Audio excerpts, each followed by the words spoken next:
Hello everyone, welcome to Let's Study. This is Meenakshi and today's topic will be easiest way to learn active passive. Active passive को सीखना in a wink, यानी एक second में, एक पलक झपकते ही आप सीख लोगे. और thanks a lot, thanks for your support that you all are watching, sharing and liking my videos. Thanks a lot for that. So चलिए शुरू करते हैं फिर. तो कैसे 8 पैसिव वॉइस हैं, है ना, उनमें हमें 4 टाइप के सेंटेंसेस को पढ़ना होगा. Positive, negative, interrogative and WH type. ये 4 टाइप के सेंटेंसेस को आप पढ़ोगे और with the helping verb, different helping verbs. ठीक है. अब जैसे पॉजिटिव सेंटेंस हम देखते हैं. ये एक पॉजिटिव सेंटेंस है, यू आर प्लेइंग क्रिकेट. इसमें कुछ नेगेटिव तो है नहीं, यू आर प्लेइंग क्रिकेट. अब पहली तो बात ये, हमें सेंटेंस पहचानना है. यू आर प्लेइंग क्रिकेट, तो ये प्लेइंग कौन सा है, हेल्पिंग वर्ब की मदद से आप पहचान लोगे. ये है प्रेजेंट कॉन्टिन्यूअस. ठीक है. तो ये एक्टिव सेंटेंस है. इसका स्ट्रक्चर क्या है, subject, helping verb, main verb. ये मेन वर्ब होती है, जो भी एक्शन वर्ब होता है, एक्शन होता है, और ये ऑब्जेक्ट होता है. अब जब आप इसे पैसिव में कन्वर्ट करोगे तो क्या, सब्जेक्ट आपका इधर आ जाता है, ऑब्जेक्ट आपका स्टार्टिंग में आ जाता है. सब्जेक्ट इधर जाके बन जाता है ऑब्जेक्ट, और ऑब्जेक्ट बन जाता है आपका इधर आके सब्जेक्ट. बनता सब्जेक्ट ही है, इसको याद रखिएगा. मतलब ये चीज़ें आपस में चेंज हो रही हैं कि सब्जेक्ट आपका लास्ट में आ गया एकदम, बट उसे हम फिर क्या बोलेंगे, ऑब्जेक्ट. और ऑब्जेक्ट जब स्टार्टिंग में आ जाता है तो वो बोला जाता है आपका सब्जेक्ट. ठीक है. और ये जो हेल्पिंग वर्ब हैं ये अलग अलग टेंस के हिसाब से वेरी करेंगी कि किस में कौन सी हेल्पिंग वर्ब लगेगी, लेकिन वर्ब की थर्ड फॉर्म सब में एक जैसी ही है. वर्ब की थर्ड फॉर्म लगाना है प्लस बाय, ये ज़रूर लगेगा. अब जैसे ये example, you are playing cricket, तो हमने क्या किया, क्रिकेट को चेंज कर दिया, इधर ले आए, सब्जेक्ट बना लिया.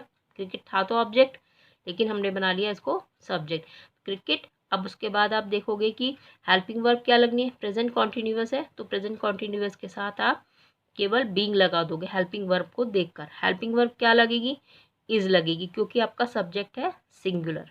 ये सिंगुलर सब्जेक्ट है, प्लूरल होता तो हम आर लगाते.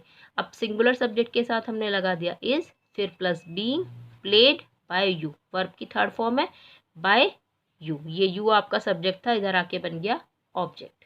ठीक है. इस सेंटेंस को मैंने यहाँ पर इस तरह से बनाया. Now negative. नेगेटिव में भी ऐसे ही होना है, you are not playing cricket. Sentence तो वही है, एक ही सेंटेंस को मैंने चारों टाइप से आपको बताया है. You are not playing cricket, तो यहाँ पर भी सब्जेक्ट इधर चला गया, बना क्या, ऑब्जेक्ट. ठीक है.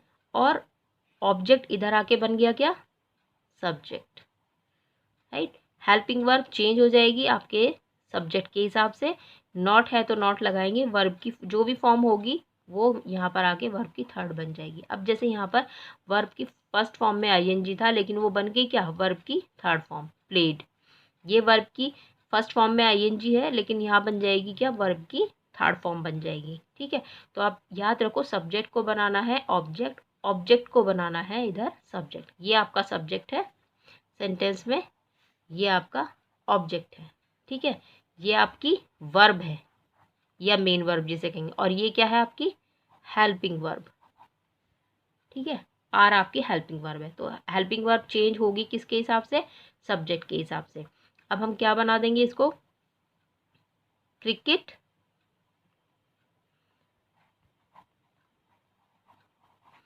राइट. क्रिकेट अब सिंगुलर है तो इजी लगाएंगे, क्रिकेट इज, फिर नॉट लगेगा. देखो क्रिकेट, क्योंकि पहले जो ये स्ट्रक्चर है ना, ये आपका एक्टिव सेंटेंस का स्ट्रक्चर है. फिर पैसिव के लिए हम ये वाला स्ट्रक्चर यूज़ करेंगे, क्योंकि मैंने यहाँ पर इसको चेंज करके दिखा दिया. तो पैसिव में स्ट्रक्चर क्या बनेगा, क्रिकेट, ऑब्जेक्ट आ गया, हेल्पिंग वर्ब इज आ गई, नॉट है तो नॉट लगाएंगे, not plus cricket is not being played by you. ठीक है. इस तरह से ये चेंज हो जाएगा. Now interrogative sentences. Interrogative sentence में आपको हेल्पिंग वर्ब स्टार्टिंग में मिलेगी, तो आप पहचान लोगे कि ये इंटरोगेटिव है, और इंटरोगेशन मार्क लगा हुआ मिलेगा. इन दोनों की हेल्प से आप पहचान लोगे.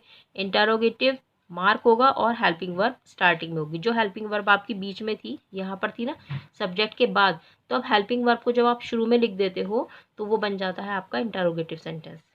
ठीक है. जैसे यहाँ पर अगर मैं इस आर को, ये जो हेल्पिंग वर्ब है, इसको मैं शुरू में लिख दूँ और सब्जेक्ट को अंदर लेके जाऊँ, तो आपका ये इंटरोगेटिव सेंटेंस बन जाता है. ठीक है. तो ये हमारा चेंज हो गया, आर बाहर आ गया और ये अंदर.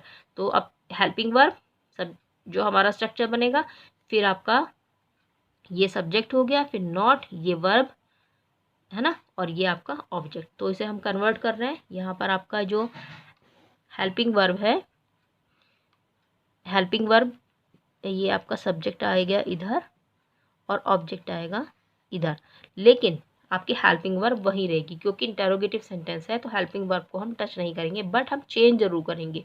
क्यों?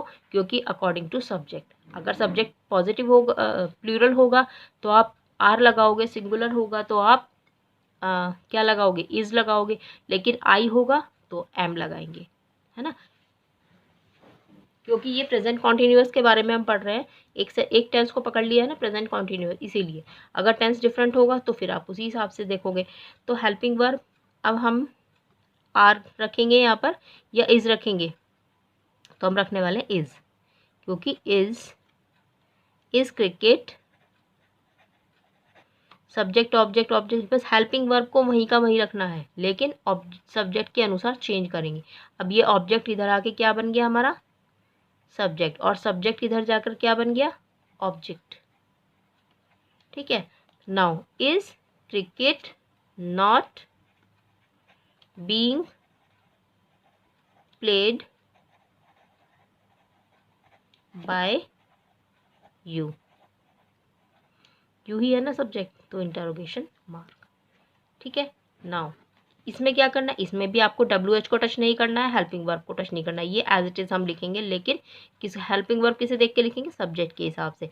अब ये आपका सब्जेक्ट जाएगा इधर और ऑब्जेक्ट आएगा इधर, लेकिन बनेगा क्या, ये भी याद रखो, ऑब्जेक्ट बन जाएगा सब्जेक्ट और ये सब्जेक्ट इधर जाके बन जाएगा ऑब्जेक्ट। ठीक है, अब WH को हम WH ही रहने देंगे, जो WH वर्ड है वाई, उसके बाद हेल्पिंग वर्ब चेंज होगी, why is cricket not being played by you. ठीक है, ये आपका हो गया चेंज इंटरोगेटिव सेंटेंस। तो इस तरह से आप अपने सारे जितने भी टेंसेज हैं उनको याद कर सकते हो। पहले जैसे मैंने प्रेजेंट कॉन्टिन्यूअस का एक एग्जांपल ले लिया, तो ये सारे प्रेजेंट कॉन्टिन्यूअस में फॉलो होगा, है ना। आपका सेंटेंस चेंज हो जाएगा बस, और हेल्पिंग वर्ब चेंज होगी, क्योंकि अगर प्लूरल होगा तो आप आर लगाओगे, सिंगुलर होगा तो इज लगाओगे। ठीक है, अगर टेंस दूसरा होता है तो उसमें उसके हिसाब से आप चेंज करोगे। ठीक है, तो ये इस तरह से आप इसे समझोगे तो आपको आसानी होगी, ये फॉर्मूला, ये स्ट्रक्चर्स आपको याद करने होंगे, जिससे आपको इजी हो जाएगा एक्टिव टू पैसिव बदलना। ठीक है, सो आपको वीडियो पसंद आई हो तो लाइक शेयर और सब्सक्राइब कर दीजिएगा, and will meet you in the next video. Bye bye, have a nice day, take care.